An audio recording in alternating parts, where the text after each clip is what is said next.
Chloe's days begin at 5 a.m., not with music, but with dough. She folds croissants, whisks batter, and sets up her family's bakery by sunrise, always humming softly to herself while watching the streets wake up. But Chloe has a secret. Tucked under the flour sacks in the bakery's pantry is a red notebook filled with her poems.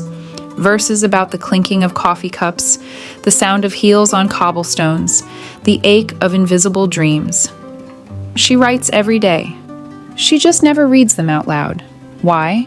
Because she thinks her voice is too soft and her words too silly.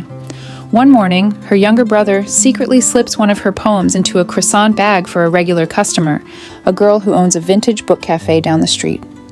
That afternoon, Chloe hears her voice, her own poem, being read aloud from outside. She rushes to the cafe window. Inside, a small group sits in a circle, discussing her poem.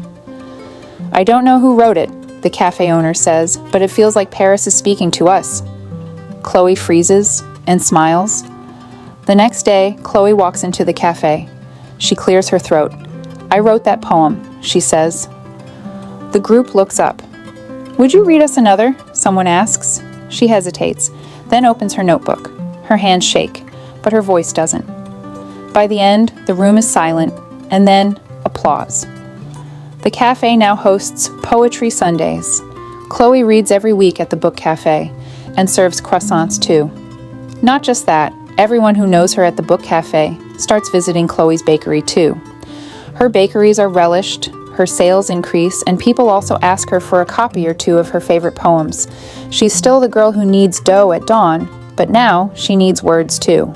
Out loud, with heart, more, and people know her name, appreciate her for her talent, and love her goodies too. People now cheer for Chloe, a rare phenomena for any regular person. So, now you know.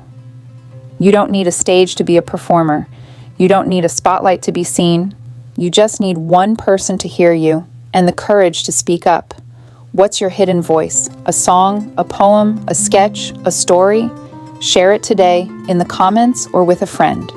You never know whose life your words might touch.